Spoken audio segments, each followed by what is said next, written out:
Welcome to Traces of Trauma, where we explore the quiet echoes that trauma leaves behind and the gentle path of healing. I'm your host, Brian Arbor, inviting you to join me in conversations that honor our stories, our struggles, and the strength and grace it takes to move forward. This is a safe space to listen, reflect, and connect in the shared journey beyond our trauma. Welcome back, everybody, and I'm really excited to be having a conversation today with Larry Bryant. He's a former military chaplain and has a background in moral injury, actually, a book coming out about it. And before we got together for this episode, I got to read the first chapter of that book pre-release. And it poses a really interesting and I think important question and framework for the kind of trauma that comes from major events, whether it's combat, sexual trauma, something familial, something that actually happens in the church. There are aspects of trauma that are more loss of sense of self, a violation of identity than an incident related triggering, like a persistent carried safety trigger. They're the kinds of traumas that are guilt, shame, embarrassment, and like a break in belonging and belief. And I personally have found that my delving into PTSD work isn't really equipped to handle that side of what I personally have been through. So I was glad to run across uh, this conversation, and I can't wait until this book is released to be able to read it. So we're going to delve into that today. Anything else you want to say by way of introducing yourself? No, well, I'm an almost former military chaplain. I've got about 5 months left in the Navy. Uh, Aha, Super close. Uh, but I think other than that, you covered it very well. awesome. So there's the, PTSD is fairly young in terms of the history of psychology.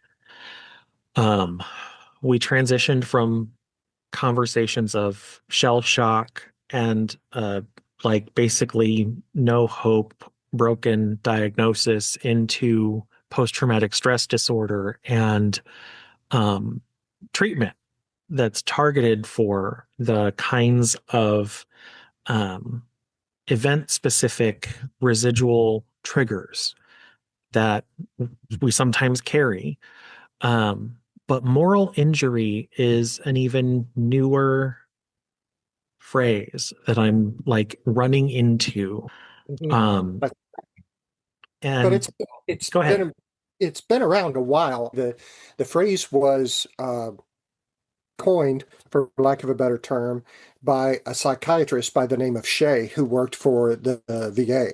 Mhm. Uh, and he wrote a book um, called Achilles in Vietnam, which is really where this concept began to start to emerge. And he saw it in his exactly what you were saying.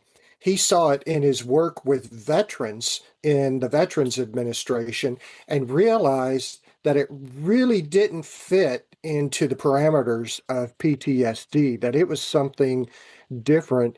It was about when we violate or transgress uh, our our ethics, our morals, our spiritual beliefs and values, and it just breaks us.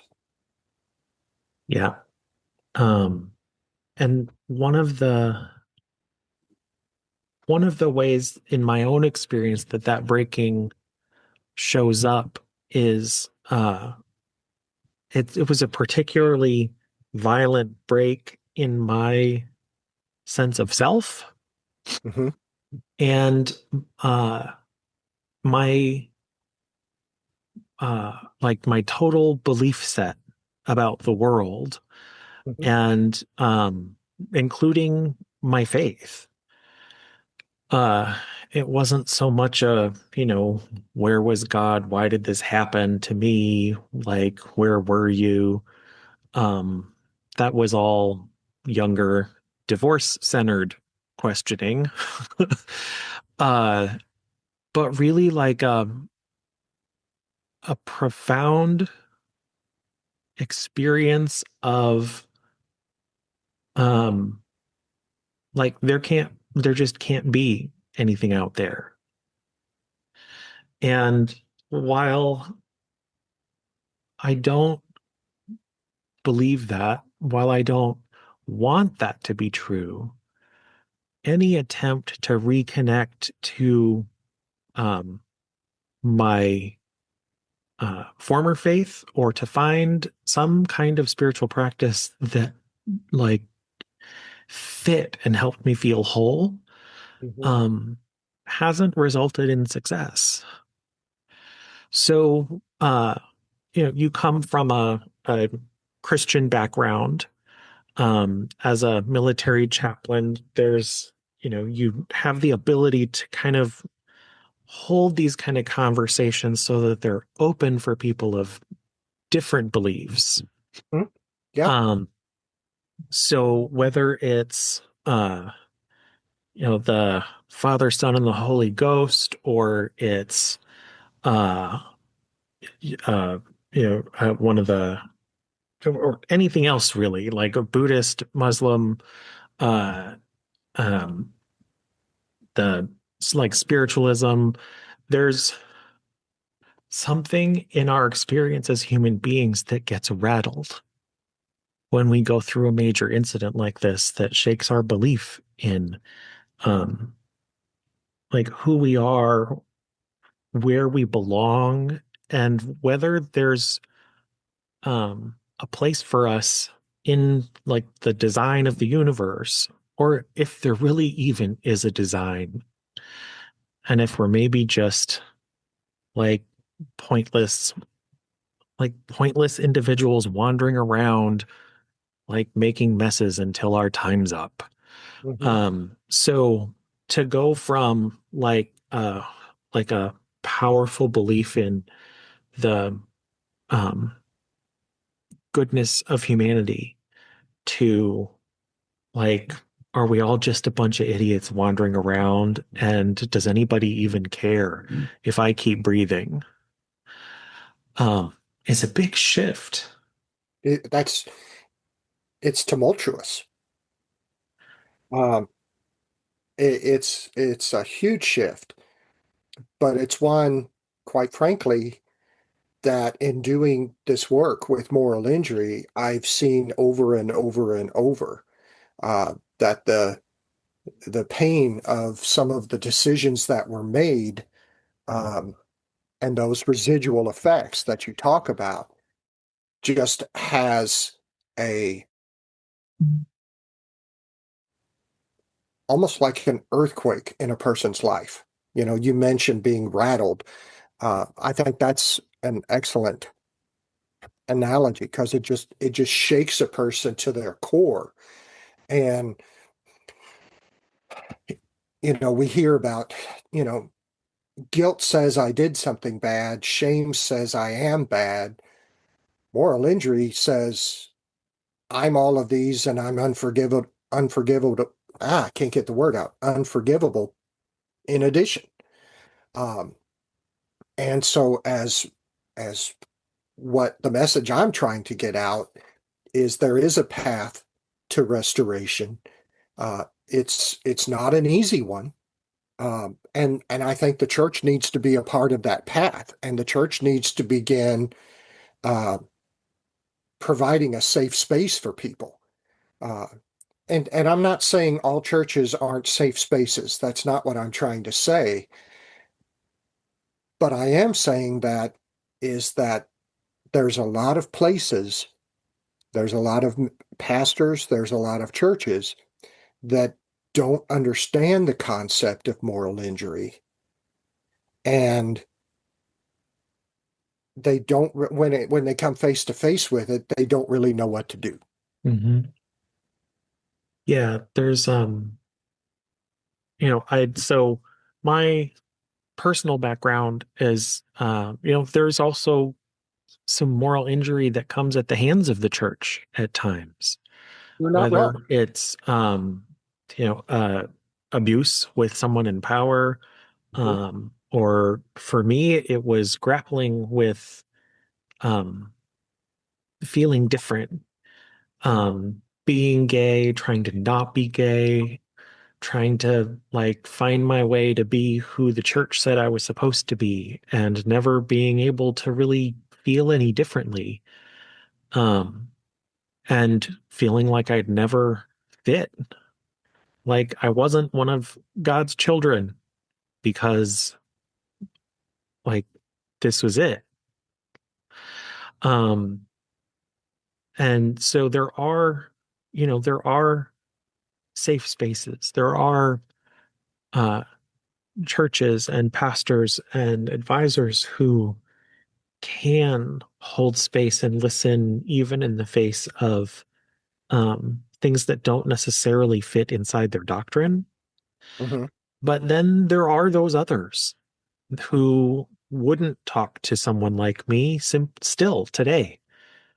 Um, uh, and it makes it hard to know how to initiate those conversations, where to turn, to be met with a sense of understanding and like a framework for healing, Mhm. rather than an assignment to go read a series of passages, reflect, and miraculously be like healed as a result of, or like sitting and having someone quote uh, scripture and doctrine to you and feeling like that's supposed to make it all better.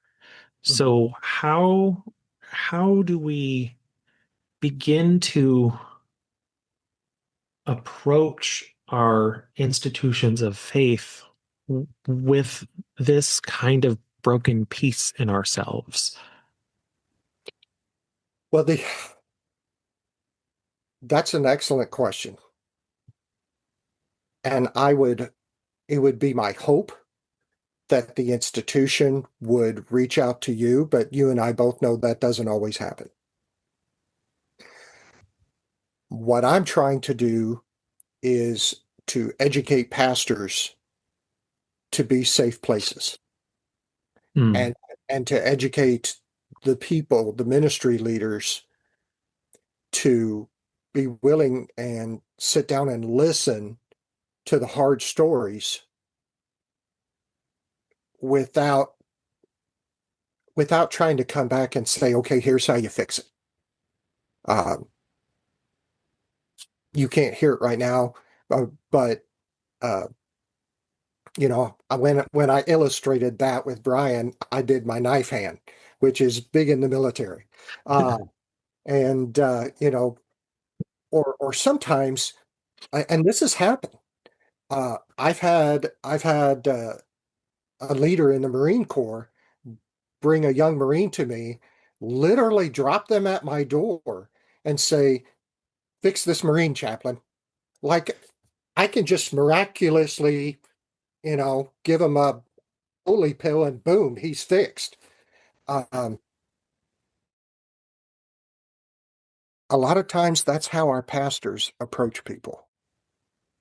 And especially in the military, Yeah. where we're reduced from human beings with a heart and an opinion and a personal sense, like a personal moral compass Mhm. that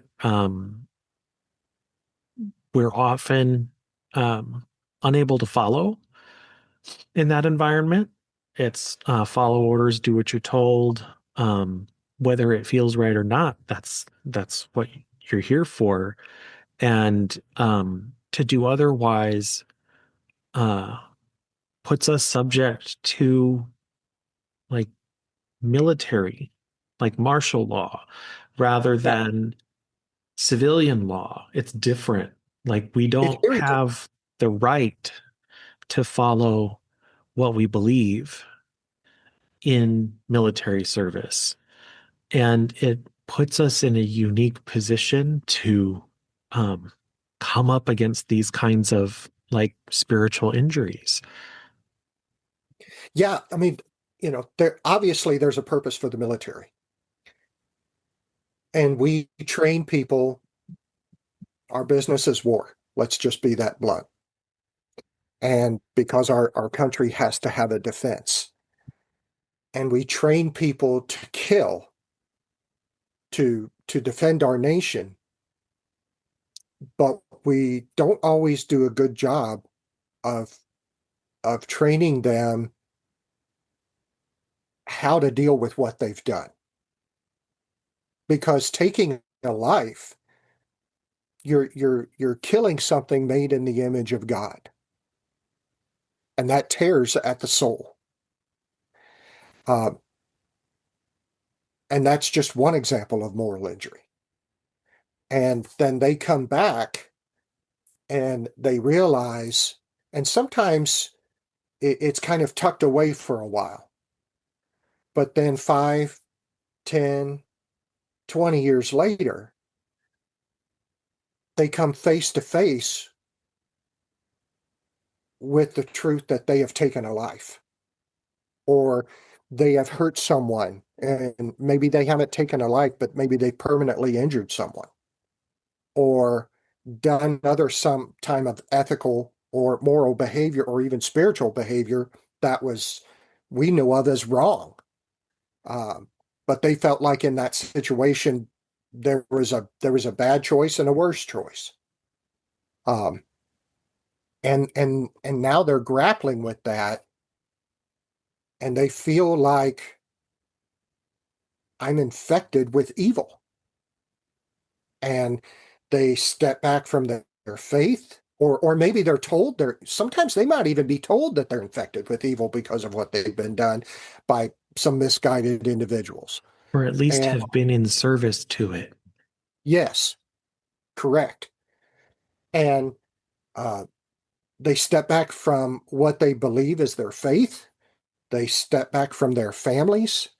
They step back from their friends, and they just isolate themselves and try to have as little to do with others as possible, because now they believe that they're this mess, and the more they interact with other people, they're going to rub their mess off on them too. Yeah. And what I'm trying to do is get the message out that your mess doesn't have to be permanent, Yeah. and that there is a path to come back. But it's not a light switch. Yeah. And I think, and I think you would probably agree with me, is sometimes we in the church will we'll read a doctrine, we'll read a piece of scripture, and we'll say, "Okay, you're fixed now. Go forth, do likewise." And I think the human experience needs more than that. Hmm. The human experience needs for us to sit with them in their pain, and to not necessarily say everything's going to be okay, because it may not, but that they don't have to be in that alone, Right. and that um, there may be a path to walk back from all of this pain and hurt and suffering, um, and if done properly, then they may even can one day help others do the same. Yeah. You mentioned forgiveness. Hmm. Uh, and there are, there's whether or not we're still worthy, lovable, forgivable, redeemable, Hmm. um, in the eyes of our community of faith. Hmm. And then even if we are, uh, there's the matter of whether we're lovable, forgivable, redeemable in our own eyes. Yeah, sometimes that's the bigger issue. Um, Someone might think, I'll talk about forgiveness all day long. Say a pastor who has had a moral failure. I'll talk about forgiveness all day long, but because of what I've done, that really doesn't apply to me. And it if we can come alongside those folks and sit with them in their pain and not brush it under the rug, but say, God loves you. God wants to forgive you.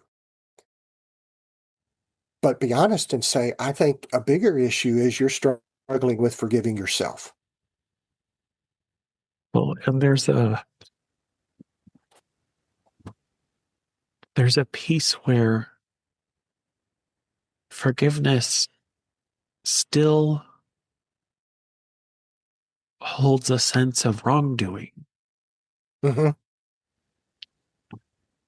And forgiveness is tricky. You're not wrong. Um, and it doesn't necessarily include understanding Hmm. or compassion. And the uh, understanding and compassion being missing are a big part of the experience of this kind of injury, this kind of trauma.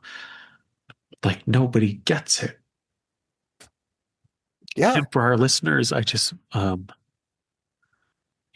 podcast is part of my personal journey. Uh, and we're right up against an area where uh, I really struggle. So, I well, try to keep it together and have a good interview. Uh, but this is some hard stuff. it is. And I just, first of all, want to say, Brian, thank you for trusting us enough to see the real you instead of putting on a fake persona. Yeah. And, as we talk with people about moral injury, and just like what you said, there's that compassion. Uh, there has to be compassion. If you look in the Bible, if you know anything about the story of Job, Job had everything taken away. He lost his riches, he lost his property, he lost his family. His wife even said, "Why don't you even just curse God and die?" And then three friends showed up and they did great until they opened their mouth. I mean, they sat with him in his pain for a week, which was wonderful. And then they tried to explain everything away. And that's where they tanked it. Instead of just sitting with them and just being with him in the moment and being as sometimes we can't say this is all going to work out great Yeah. because that's being dismissive. But what we can say is this has been terrible, this has been messy, but I love you as a friend and I don't want you to go through this all by yourself. And there's a part of us on the other side of that who feels like we do a disservice to our family Hmm. by not being able to be any different Hmm. and You feel like asking you're, them to sit with us for as long as it takes. And the truth is, it might be a lifetime. the truth is it It, might be, it doesn't but have to be, no, but it doesn't have for a to be. lot of us so far, it has been. And And we're in relationships where there are holes in our heart, uh, and we don't know how to let someone in, and it doesn't feel right to but ask someone to sit with us through all of that pain that they may never understand, that they don't have a hand in. And it doesn't, like, there's got to be something other than being set apart. And, what you're pointing to for churches, pastors, and organizations is uh, an invitation to interact with that kind of pain in a new way that's actually helpful, Mhm. um, instead of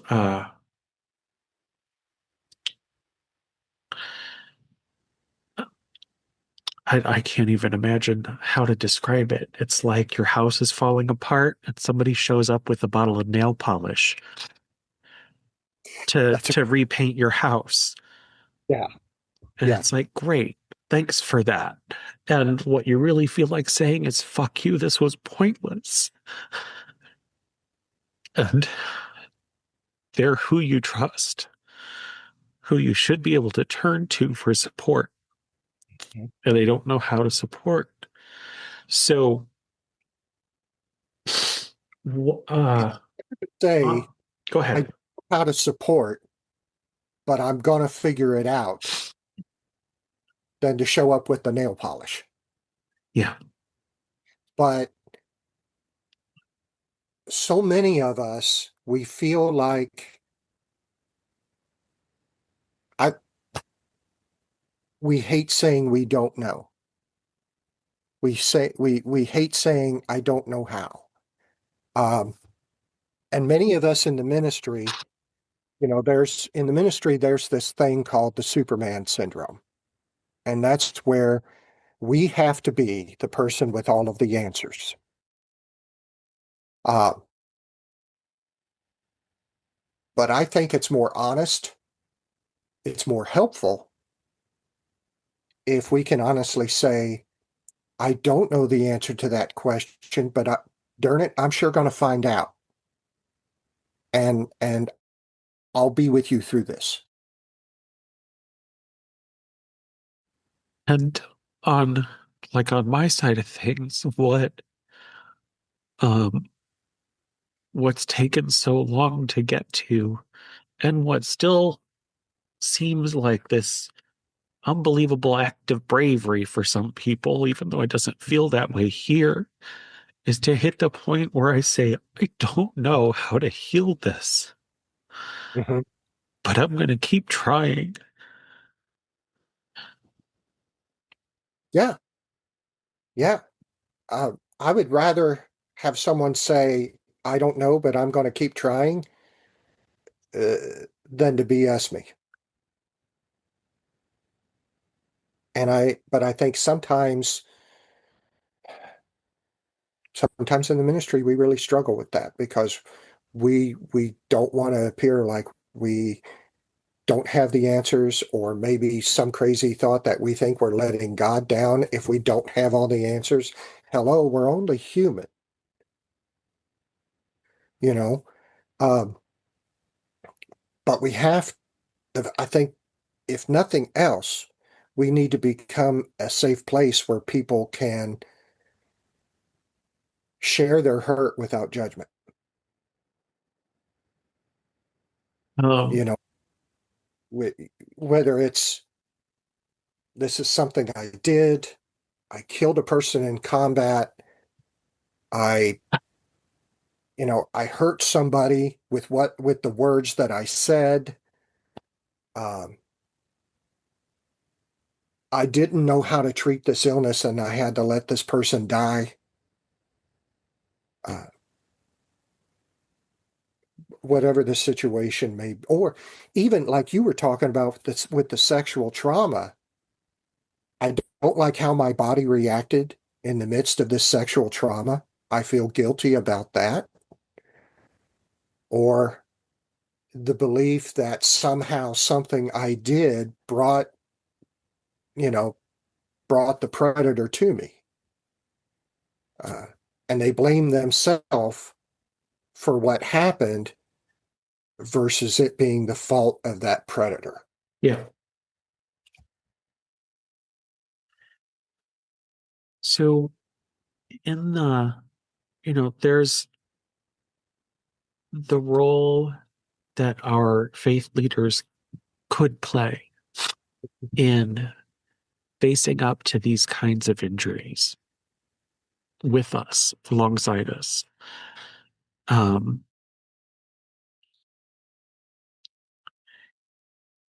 is your book also appropriate for friends and family members to uh,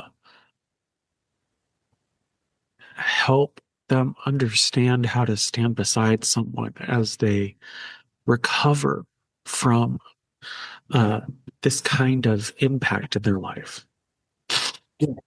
Now, the book says it's for ministry leaders, uh, but the truth is, it's for anybody. What I tried to do, as I mentioned to you when we spoke the other day, my doctoral dissertation was about educating civilian pastors and chaplains on what moral injury is and why we should care and how can we help these folks.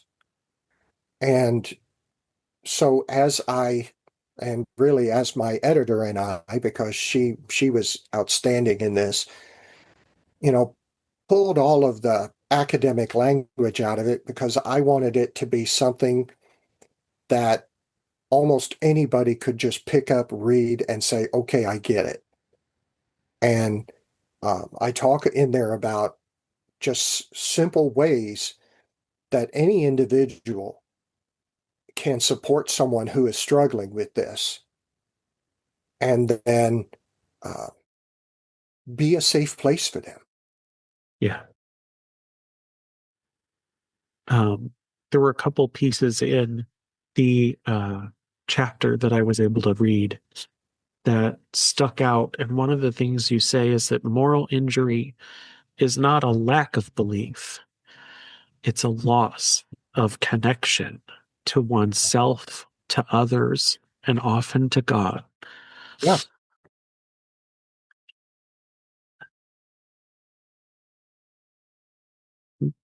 What is that like? How do you see that from the other side?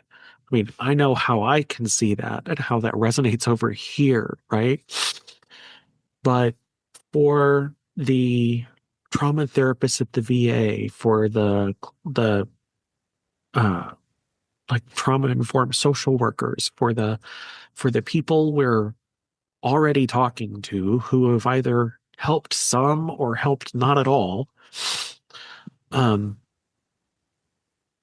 how do you get to the point as a practitioner where you can see that there's a break in connection to ourself and to like feeling like we don't fit in the world? Mhm. Well, it's, you know, as you're talking with people, there's like anything else, there's some language that you hear. Uh, I don't, just as you just said, I don't fit with anyone. Um, it would be what I've done is unforgivable. Uh, I don't want to be a burden to my family with what I've done. Uh, listening for phrases similar to that, that's how you begin to realize, hey, this isn't just PTSD trauma. This is moral injury trauma. And which, quite frankly, the two often go together. As in the military, for example, we're afraid for our life. That trauma does something to us when someone tries to hurt or kill you. That does something to you. I mean, it did to me. When someone tried to kill me in Afghanistan, uh, my sense of safety left, and it hasn't returned. And I'm working with someone through that. Um, I'm also working on it from my faith perspective as well. Um, and so we have to train ourselves, educate ourselves on how to listen for things that may be moral injury. Yeah. That's even if the person feels safe enough to say those things to us, because a lot of times the person with moral injury just simply shuts down and they interact with others absolutely as little as possible for fear of getting hurt, for fear of hurting or infecting others with what they think is inside them, with what they've done. Um, I was working with a gentleman who, you know, something he did on deployment 20 years ago. And he was so afraid to tell his wife and his child what had happened on that deployment that he just kind of shut down. And it was like he said, a broken relationship with them was better than no relationship with them, because he was afraid if he told them what had happened, that they would want nothing more to do with him. And as we were working together in the group that we have here, we have an 8-week course called uh, Building Spiritual Strength. And I would love to say I invented it, but I didn't. I ripped it off from the VA with their permission. A wonderful clinical psychiatrist and a VA chaplain created that course. Um, and we have been doing it here since I got here in 2021, and just have had some miraculous breakthroughs. And it's about using our spirituality, reconnecting to it or connecting to a new one, and using that to mitigate our PTSD and moral injury. And as we worked with him, um, he had made the decision to sit down with his wife and tell her everything. He felt like, I'm married to this woman. I shouldn't only be showing her a shadow of who I am. And he was terrified. God bless him. He was scared. And he was a big old boy. He's a big boy. Uh, he's when he walks into a room, he's very intimidating.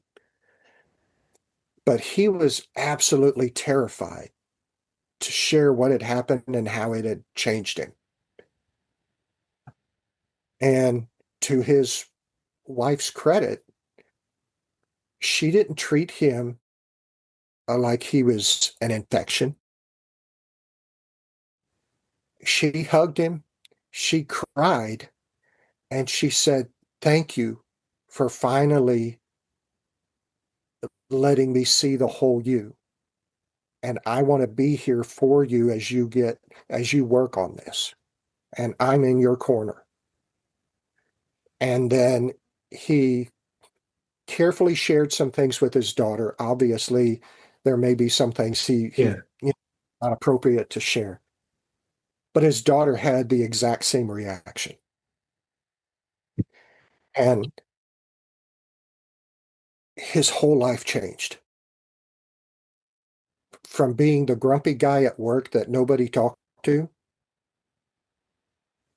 I saw him the other day. He walks through the halls with a smile, pops his heads in offices, and starts immediately talking to people. And his work colleagues are like, "What happened to him?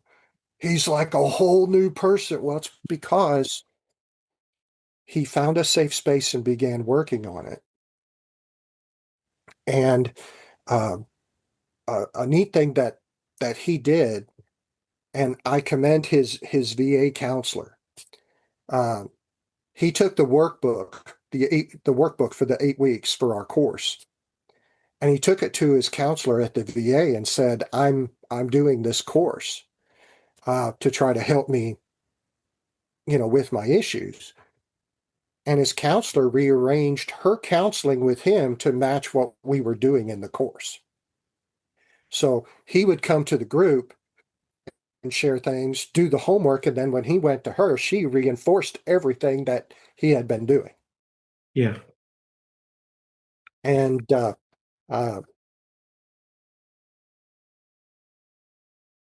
when we start to have a safe place where we can share, where we can realize we're not unforgivable, we're not this bag of mess, it's amazing to see the things that God can do. Yeah. A lot of times this uh, shift in the way we view ourselves and the way we view the world is so fundamental Mhm. that uh, it doesn't look like something that even can be worked upon. Yeah. It looks like a discovered truth about ourselves or about our world. And one of the things that was really helpful uh, in your chapter one were the descriptions of what it actually looks like, Mhm. what it can look like. Like, uh, in a church scenario, it's slipping out before communion, Yeah. uh, uh, at service time. Uh, in a non-church setting, that can look like the person who just slips away from the gathering every time. Mhm. Before it's time for the hugs and the I love yous, they're out the door. Right. Um, it looks Or like showing up to uh, to contribute and volunteer and be of service and make a difference, uh, and to do it so well and so wholeheartedly and to be relied upon in that way, um, that we're seen as this bright, shining, strong example, but we're never asked what our needs are. Mhm. It can look like uh, self sabotage, like self harm, and whether that's uh, binge eating, cutting, drug addiction, uh, Mhm. or like just general like unhealthiness Mhm. from a sense of feeling like not worth not worth caring for ourselves, Mhm. um, carrying blame for situations where we had no power, Yes. or taking ourselves away uh, before we get to the point like the person you told your story about, where it's time to really lay it all out there. It's easier to disappear then to take that step and like open up that shattered part of ourselves. So we engage and we're compassionate and brilliant and kind. And then something happens. We're not sure why, but there's this cycle of uh always having to step away, back out, relationships failing. Um, there there may be moral injury at play Mhm. for someone who exhibits those behaviors. And if you're listening, and I described you like I've described me, feeling uncomfortable receiving praise or recognition, Yeah, like, uh, or any kind of attention. yeah, like that I need to be in the background. I don't need to be seen. I don't need to be known. Um, like I wouldn't say this about myself. And if you're listening, you probably wouldn't say this about yourself. But what's really going on is some kind of penance, some kind of punishment, some kind of trying to atone for what still feels unforgivable. And feeling like you never can. Yeah. So uh, if you're not a minister, a preacher, a faith leader, uh, but you're somebody who this resonates with, Or um, maybe it sounds exactly like someone close to you that you know. well, it's a worthwhile read. And if uh, the church isn't your um, avenue of faith, uh, I invite you to sift that out of these pages Mhm. and uh, see what fits. Um, we don't uh, in the military, we don't commit ourselves to service uh, so that I don't think anybody walks in expecting to come away so wounded. Mhm. And even though all the evidence points in that direction, we're convinced it's not going to be us. um, Yeah, you're right. I joined because of God's calling, because of wanting to help. As I told you in my story, I joined the Navy at 45. I was just, you know, old and crazy. Um, and now I'm getting ready to get out when I turn 62. I honestly never thought that I would be walking away with PTSD, yeah, but I am. And it took me a long time to be honest and admit that about myself. yeah, Um, because I had to be the Superman. I had to be the chaplain everybody depends upon. yeah, Uh, but thanks to uh, you know a loving, supportive wife and um, friends who were brutally honest to me, whether I liked it or not, you know, I came to that realization and began getting the help that I needed. yeah, And moral injury is that way too. Uh, but the approach I don't think is quite so can be so, you could blatantly tell somebody you've got PTSD, but with moral injury, it's more about sitting with them and maybe saying, have you ever considered?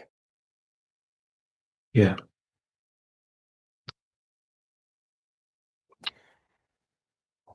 And Oh, and then walking that path of restoration with them. yeah. The final quote in this first chapter is like the thing that just kind of cut me open. uh, So, sorry, I didn't mean to cut you off. hey, But if but sometimes surgeons sometimes it's have what a surgeon has to do. sometimes they've got to cut you in order to heal you. uh, you say people don't need quick fixes.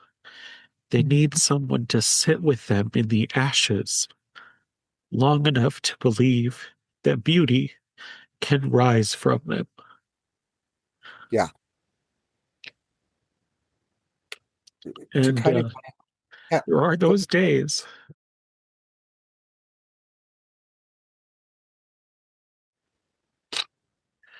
So I really appreciate you making yourself available um, on really short notice after our first connection to record this episode.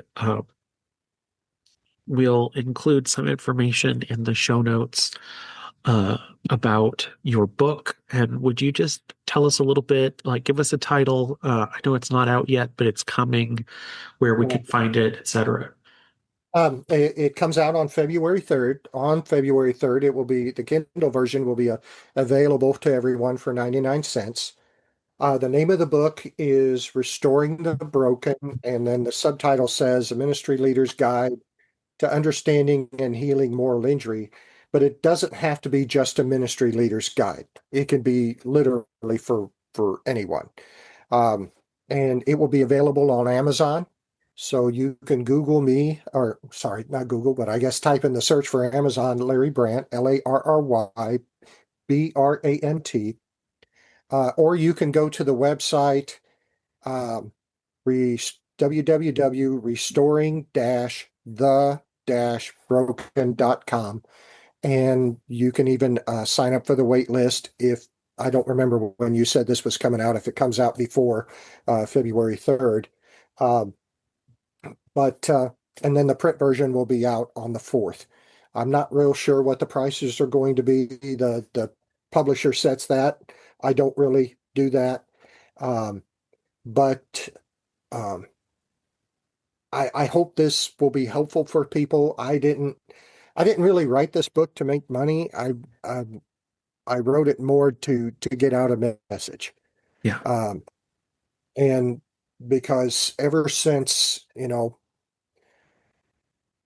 I came face to face with this, on the battlefield in Afghanistan, um, and then again when I did uh, my VA and my naval hospital rotations, uh, I thought to myself, uh, this is something we need to do better. Yeah. Well, thank you for um, your work. Thanks for your contribution to the field. And thanks for coming here to share with us and to share with me. Everybody, keep an eye out for, uh, say it again, Restoring the Broken, Restoring the broken.